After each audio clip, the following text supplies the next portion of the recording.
Welcome back to Dronacharya IAS YouTube channel. I am Dr. Daman Benipal and you are watching Daily Current Analysis.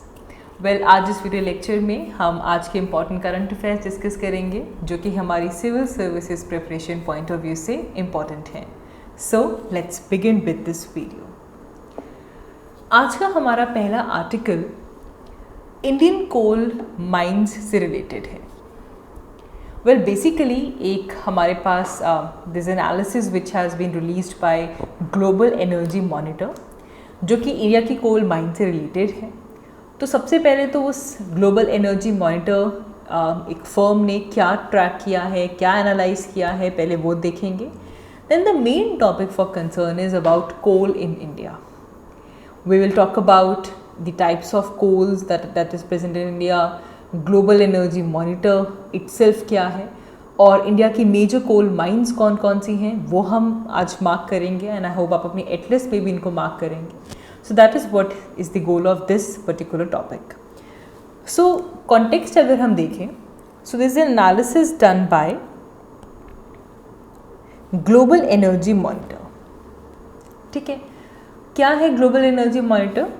It is a firm that basically track the utilization of fuel sources internationally. Internationally अलग अलग fuel sources जो हमारे हैं उनको utilisation को ये track करती है. And according to the analysis done by it, on average Indian coal mines use only 2/3 of the capacity with some large one only 1%.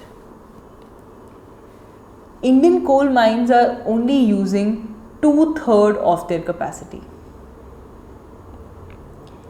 and the large ones are only using 1%.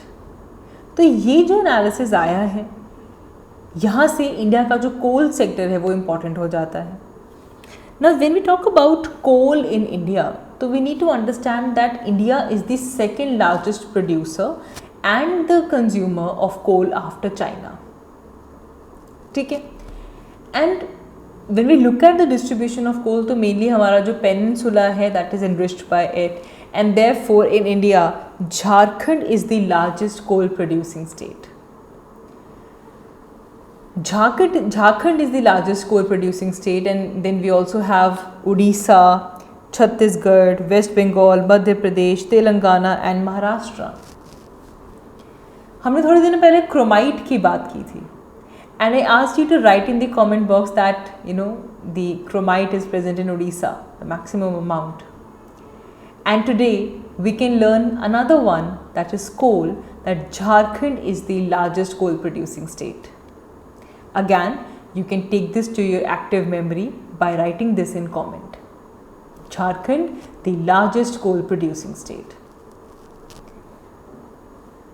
Now, India में अगर हम देखें तो जो कोल है it's very important. हमारी 55% जो energy needs हैं they are met by using coal. ठीक है, एंड कोल की भी अगर हम डिस्ट्रीब्यूशन देखें तो there are so many important coal mines. जब आप मैप खोलते हो तो बहुत सारी आपको मिलती हैं वहाँ पे, लेकिन आज हम जो मोस्ट इम्पॉर्टेंट वंस हैं उनकी बात करेंगे. जैसे कि सबसे पहले अगर हम झारखंड की बात करें, अब क्योंकि हमने कहा कि Jharkhand is the largest coal producing state, तो हमें झारखंड की माइंस पता होनी चाहिए. आज आप स्टेप बाय स्टेप करेंगे. आज आपको पहले दो पता होनी चाहिए, झारखंड, बोकारो एंड झाड़िया. बोकारो एंड झाड़िया. ठीक है, right this in comment. Jharkhand, Bokaro and Jharia. Bokaro, Jharia, that is in Jharkhand. Orissa की आज आप एक याद रखेंगे which is Talcher. Talcher, these are the prominent ones. Directly question आ सकता है आपके प्रीलिम्स में. ठीक है, उड़ीसा, तालचेर. झारखंड, बोकारो, झाड़िया, उड़ीसा, तालचेर. फिर साइड में है छत्तीसगढ़. छत्तीसगढ़ में है कोरबा. छत्तीसगढ़, कोरबा.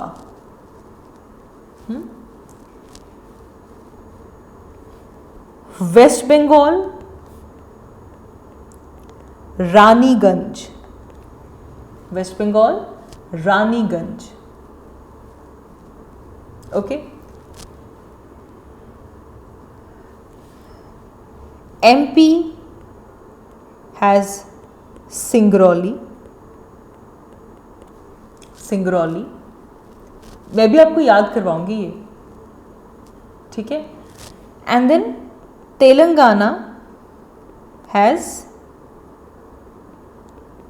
सिंगारेनी, सिंगारेनी। तमिलनाडु हैज नेवेली, नेवेली, ठीक है। अब देखो याद कैसे करना है। सबसे पहले आपको माइंस पता होनी चाहिए, कौन सी स्टेट में है वो तो हम याद कर ही लेंगे। You should be able to remember the mines,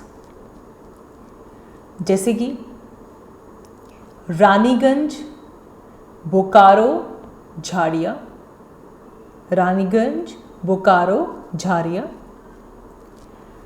Singrauli, Korba, Talcher, Singareni, Neyveli. पहले इसका नाम याद करेंगे, ठीक है।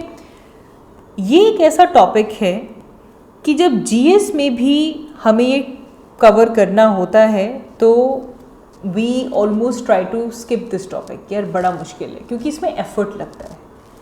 ये नाम ऐसे हैं जो कि हमने कॉमनली नहीं बोले होते, तुम एफर्ट करने से डर जाते हैं, वो हमने नहीं डरना। तो सबसे पहले रानीगंज, ठीक है, बोकारो, झारिया, कोरबा, सिंगरौली, सिंगारेनी,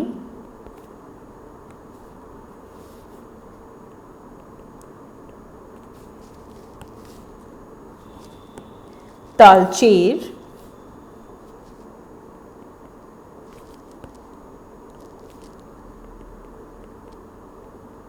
एंड नेवेली। अब इसको ब्रेक डाउन कर लो। सबसे पहले you have to see, I can only give you direction जैसे आप कर सकते हैं। रानीगंज, बोकारो, झारिया, कोरबा। रिपीट करो मेरे साथ, रानीगंज, बोकारो, झारिया, कोरबा। रानीगंज, बोकारो, झारिया, कोरबा। अगैन रानीगंज, बोकारो, झारिया, कोरबा। अब रानीगंज कहाँ पे है? अब आप ऐसे इसको स्प्लिट कीजिए। Raniganj is in West Bengal, Bokaro and Jharia is in Jharkhand, Jharia Jharkhand. Korba is in Chhattisgarh. Singrauli and Singareni, Singrauli is in MP, Singareni is in Telangana. Talcher is in Orissa, Neyveli is in Tamil Nadu. वो आप कर लेंगे, you can see the map over here. पहले अब देखो यहाँ से you will be able to learn 1 2 3 4 5 6 7 8 largest mines of India, the prominent ones, ठीक है। तो रानीगंज, बोकारो, झारिया, कोरबा, सिंगरौली, सिंगारेनी, तलचेर एंड नेवेली, जिसमें रानीगंज वेस्ट बंगाल में है, बोकारो एंड झारिया झारखंड में है, सिंगरौली जो है वो एमपी में है, Singrauli is in MP, Singareni is in Telangana, Korba is in Chhattisgarh, Talcher is in Orissa and Neyveli is in Tamil Nadu. तो ये मैं सिर्फ यहाँ पे एक ट्रिक आपके साथ शेयर कर रही हूँ कि थोड़ा सा आप अपने हिसाब से सीक्वेंसिंग बनाएं। पहले जो माइंस हैं उनके नाम याद करो क्योंकि those names are new for you. उसके बाद जब माइंस के नाम याद हो गए फिर पूछो कि यार वो कौन सी स्टेट में है। प्रेफरेबली ऐसा करो कि जो एक स्टेट में है उनको इकट्ठे याद कर लो ताकि ग्रुपिंग बन जाए माइंड में, ठीक है। सो लास्टली रिपीट करते हैं, then will move ahead to the topic. Raniganj, Jharia, Bokaro, Korba, Singrauli, Singareni, Talcher and Neyveli. Done, ठीक है जी, ओके। अब देखो यहाँ से टाइप्स ऑफ कोल भी इंपॉर्टेंट हो जाता है। बहुत बार आपके प्रीलिम्स में टाइप्स ऑफ कोल से क्वेश्चन आ जाता है। like we have anthracite, bituminous, lignite and peat. This is according to the carbon content. Anthracite, bituminous, lignite and peat. Anthracite याद रखेंगे ये ए क्वालिटी है, बिटुमिनस बी है। कि कंफ्यूजन यही होती है कि कौन सा प्योरेस्ट है, कौन सा बेस्ट क्वालिटी है, बिटुमिनस है या एंथ्रासाइट है। तो याद रखेंगे the purest, the A quality is anthracite, then comes bituminous. So anthracite is the best quality coal. इसमें कार्बन कंटेंट जो है वो 80 to 95% के बीच में वेरी करता है। क्योंकि कार्बन कंटेंट बहुत ज़्यादा है तो इसमें उतनी वो नहीं होते, आपके पास दी मॉइस्चर कंटेंट कम होता है। इसीलिए जब इसको बर्न करते हैं तो बहुत ही स्लोली ब्यूटीफुल ब्लू फ्लेम के साथ ये बर्न करता है। एंड क्योंकि इसमें इम्प्योरिटीज़ नहीं होती, कार्बन कंटेंट ज़्यादा है, मॉइस्चर कंटेंट ना के बराबर है, एंड देयरफॉर इसकी जो कैलोरीफिक वैल्यू है वो भी सबसे ज़्यादा होती है। इंडिया में हमें उतना एंथ्रासाइट नहीं मिलता। इंडिया में बहुत ही स्मॉल क्वांटिटीज़ के अंदर एंथ्रासाइट आपको जम्मू एंड कश्मीर में मिल जाएगा। Other than that we don't have anthracite. What we mainly have is bituminous. ठीक है, अब बिटुमिनस बी ग्रेड है, ए से कम है। तो अगर एंथ्रासाइट में 80 to 95% कोल था तो बिटुमिनस में 60 to 80% कार्बन है। एंड ये भी अच्छा है, B grade is also good, इसमें भी मॉइस्चर कंटेंट लो है। ये बहुत वाइडली यूज़ किया जाता है and it also has high calorific value, also not as high as anthracite, वो तुमने पहले ही देख लिया। इंडिया में झारखंड, वेस्ट बंगाल, उड़ीसा, छत्तीसगढ़, एमपी, यहाँ पे बिटुमिनस मिलता है। अब देखो इजी हो गया ना याद करना, क्योंकि इन सभी एरियाज़ में आपने कोल माइंस कवर की हैं। सो यू नो कि जब कोल की बात हो रही है तो वो झारखंड में मिलेगा, वेस्ट बंगाल में मिलेगा, उड़ीसा में होगा, छत्तीसगढ़ में होगा, एमपी में होगा, राइट। चलो एंथ्रासाइट हो गया, बिटुमिनस हो गया। इसके बाद आता है लिग्नाइट। अब lignite has brown, it has brown colour, इसलिए इसको ब्राउन कार्बन भी बोल देते हैं, ब्राउन कोल भी बोल देते हैं। It has 40 to 55% carbon content. देखो जैसे जैसे आप और एंथ्रासाइट से नीचे जाते जा रहे हो, जो कार्बन कंटेंट है वो डिक्रीज होता जा रहा है। It's a basically intermediate stage, जहाँ पे जो वुडी मैटर था वो अभी ट्रांजिशन कर रहा है टूवर्ड्स बिकमिंग कोल। मॉइस्चर कंटेंट काफ़ी हाई होता है, इम्प्योरिटीज़ काफ़ी होती हैं, इसीलिए जब आप इसको बर्न करते हो तो काफ़ी स्मोक निकलता है। ये तमिलनाडु में मिल जाता है, आसाम, राजस्थान, यहाँ पे आपको लिग्नाइट मिल जाता है। पोरस क्वालिटी में होता है पीट। पीट हैज़ लेस देन 40% कार्बन, बाकी सब कुछ मॉइस्चर और इम्प्योरिटीज़ होती हैं। So it's a first stage of transformation from coal to wood. Calorific value बहुत लो है। इट बर्न्स लाइक वुड, जैसे वुड को बर्न करता है ऐसे स्मोक निकलता है ना, सिमिलरली पीट बर्न करता है। ठीक है, सो 4 फॉर्म्स हो गए, एंथ्रासाइट, बिटुमिनस, लिग्नाइट एंड पीट।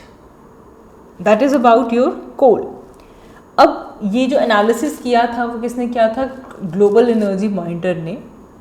सो बेसिकली अगर यहाँ पे हम हिस्ट्री देखें तो 2007 में there was a responding to call to action by climate scientist James Hansen, and there was this informal group of journalists and some environmental advocates, and they began to document 151 proposed coal plants in US. तो वो reporting करते थे, they used to document those proposed coal plants, और धीरे धीरे धीरे धीरे they turned into, ये जो group of journalists और environmental advocates थे, they turned into global energy monitor. And the principle of global energy monitor is based on transparency and accountability. Global energy monitor also released global coal plant tracker. It is an initiative in which a database is calculated by cataloging thousands of coal fired plants in all stages of development. So here the team of Global Energy Monitor, it has researchers from all around the world. They basically work so that they can enhance public understanding about the global energy system. It's a mission driven, it's a non-profit organization, and the majority of the funds, they come as part of charitable donations from different foundations and individuals. So this is important. Okay, questions आ जाते हैं. Question आया हुआ है, monazite के ऊपर question आया हुआ है, कहाँ पे मिलता है, क्या है, इसमें क्या प्रेजेंट है. कोल के ऊपर तो क्वेश्चन बहुत बार आया हुआ है. ठीक है, so this topic is important for us. Moving ahead, next we have is another report. This is the International Migration Outlook Report. The International Migration Outlook Report 2022. अब इस माइग्रेशन रिपोर्ट की फाइंडिंग्स हम यहाँ पे देखेंगे. Basically it says that Indians, we Indians represent the second largest cohort of international students, especially in the world's most developed economies, are overrepresented in the STEM, science, tech, engineering and mathematics subjects, particularly engineering. तो सबसे पहले तो international migration outlook report है, जिसमें देखा जाता है कि माइग्रेशन किस लेवल पे हो रही है. यहाँ पे अगर हम इंटरनेशनल स्टूडेंट्स की बात करें जो कि किसी और कंट्री में जाकर अपनी एजुकेशन पूरी करने के लिए माइग्रेट कर रहे हैं, तो ऐसे में India is coming at the second largest number. And Indians जो मोस्ट डेवलप्ड इकोनॉमीज़ में जा रहे हैं, वहाँ पे जो स्टेम फील्ड्स हैं, साइंस की फील्ड हो गई, टेक्नोलॉजी हो गया, इंजीनियरिंग हो गया, मैथ्स हो गया, ऐसे सब्जेक्ट्स में Indians are over represented according to the international migration outlook report 2022. तो ये बेसिकली माइग्रेशन मूवमेंट्स में जो रीसेंट डेवलपमेंट्स होती हैं, जो चेंजेस होते हैं, उन्हें देखते हैं. They also look for the labour market inclusion of immigrants in OECD countries. They also monitor कि माइग्रेशन गवर्नेंस को लेकर रिसेंटली पॉलिसी चेंजेस क्या क्या हो रहे हैं. It talks about integration in the OECD countries. So mainly during 2017 and 18, half of the international students in US, they were studying STEM subjects,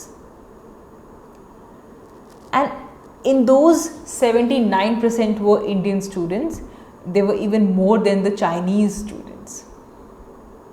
Similarly, Germany reported that there are 3 large groups of international students, and they are also primarily enrolling into the engineering fields, out of which 66% students are Indian. And again, it is surprising, the Chinese student. Then Netherlands in 2016 and 17 submitted report that half of the Indian students in Netherlands, they are admitting themselves in engineering programs. So there are so many factors that an Indian student take into consideration before moving, before going to abroad for higher studies. First of all, they look for lower fee, and also that course which has a prospective job market. They also look for geographical proximity, the language of instruction, and the policy regarding the access to the labor market even during the course of study. And keeping all these in mind, countries like Australia, Norway, Germany, Switzerland, it sees influx of Indian students. तो ये आप जब migration का topic पढ़ते हैं, तो migration में एक होता है पुश फैक्टर, एक होता है पुल फैक्टर. ये पुल फैक्टर है कि इंडियन स्टूडेंट्स बेटर अपॉर्चुनिटीज़ के लिए दूसरी कंट्रीज़ में जाकर स्टडी कर रहे हैं. तो उसमें अब ये पर्सपेक्टिव भी आ गया कि वहाँ पे जाकर भी हम जो स्टेम सेक्शन है वहाँ पे मेनली इंडियन स्टूडेंट्स एनरोल कर रहे हैं, and we are surpassing Chinese students over here. Okay, so this was about this report. Next up we have another article which is important from science and tech. It's about the barium which is found in exoplanets. So there was a new study which was published in a journal which is Astronomy and Astrophysics. In this, scientists said that they have detected barium in the upper atmosphere of 2 giant exoplanets for the first time. Exoplanets के upper atmosphere में barium का मिलना. So basically, जो European southern observatory है, the very large telescope which is located in the Atacama desert in the northern Chile was used for this process. एक तो ये याद रख लीजिएगा, ये एज अ फैक्ट याद रखिएगा कि जो European southern observatory very large telescope है, this is located in Atacama. नजरन चले। तो मुद्दे की बात तो ये है कि एक्सोप्लैनेट के एटमॉस्फेयर में बेरियम का मिलना, पहली बार बेरियम मिला है। And the scientists, they have confirmed that the presence of hydrogen is there, lithium is there, sodium, magnesium, calcium, vanadium, chromium, all of these are present, magnesium, nickel, iron, in addition to barium. Even a team found elements like cobalt on some planets, strontium, titanium. लेकिन हम उनकी बात नहीं कर रहे। We're talking about the discovery of barium because it is very surprising, because barium is a very heavy element. So such a heavy element like barium is expected to quickly fall down into the lower layers of atmosphere because these planets have such a high gravity. Idea अगर आप लें तो iron के comparison में barium 2.5 times heavier है। It's the heavier ever detected element and that was present in the upper atmosphere of the exoplanet. So this is surprising कि जितना ये भारी है, जितना ये heavy element है, इसको तो गिर जाना चाहिए था exoplanet के lower atmosphere तक, तो ये upper atmosphere में किस तरह present, that is a surprise। इसीलिए न्यूज़ जिससे बनी है। तो यहाँ पे जो exoplanets की हम बात कर रहे हैं, these are 2 ultra hot exoplanets of around Jupiter, WASP 76b, WASP 212b, and they basically orbit their host stars। जैसे कि WASP 76 is the star और उसके पास जो ऑर्बिट कर रहा है exoplanet that is 76b। WASP 121 is the star and उसके आसपास ऑर्बिट कर रहा है WASP 121b। Certain light years away, one is away for 640 light years, one is away for 900 light years। अब यहाँ पे हमने बोला ultra hot Jupiters। See, ultra hot Jupiters are a class of hot gaseous planet. So their size basically match to the size of Jupiter, but they have very low orbital period. So the WASP, these exoplanets, they complete their one orbit in 2 days. And we are saying them ultra hot because the surface temperature in these body can reach to as high as 1000 degrees Celsius. So these bodies have some unique features because of this high temperature. Like for example, जो आपका exoplanet है 76b, वहाँ पे iron rain होती है। They experience iron rain. So they have these unique features because of high temperature. इतना high temperature है, iron melt हो जाता है, आयरन की रेनफॉल होती है वहाँ पे। अब बेरियम इंपॉर्टेंट है। बेरियम एक ऐसा केमिकल एलिमेंट है, इसका symbol first of all Ba है, बेरियम। इसका एटॉमिक नंबर है 56। It is use in metallurgy. इसके कंपाउंड्स को पेरोटेक्निक्स में यूज़ करते हैं, पेट्रोलियम प्रोडक्शन में यूज़ करते हैं, रेडियोलॉजी में यूज़ करते हैं। Soluble barium compounds are poisonous, इससे टॉक्सिसिटी होती है। अगर लो डोज में बॉडी में जाता है तो ऐसे केस में जो बेरियम आयंस हैं they act as a muscle stimulant, but if there is higher dose it can affect the nervous system. It can lead to cardiac irregularities, tremors आ सकते हैं, वीकनेस आ सकती है, anxiety, shortness of breath and paralysis. और एक बड़ी चीज़ ये है कि बेरियम बहुत हाईली केमिकली रिएक्टिव है and therefore barium is never found in nature as a free element. Even एक चीज़ याद रखिएगा, ये इम्पॉर्टेंटली याद रखेंगे कि आपकी जो फायर वर्क्स में जो ग्रीन लाइट प्रोड्यूस होती है ना, उस ग्रीन लाइट को प्रोड्यूस करने के लिए बेरियम सॉल्ट का इस्तेमाल करते हैं। So barium produces that green light.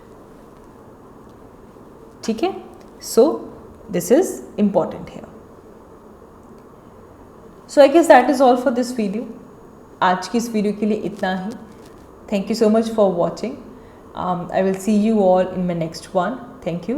And also या वन मोर थिंग, जो माइंस हमने कवर की हैं उनको अपनी एटलिस्ट में आप याद से मार्क करेंगे। ठीक है जी, चलिए, thank you so much. I will see you all in my next one.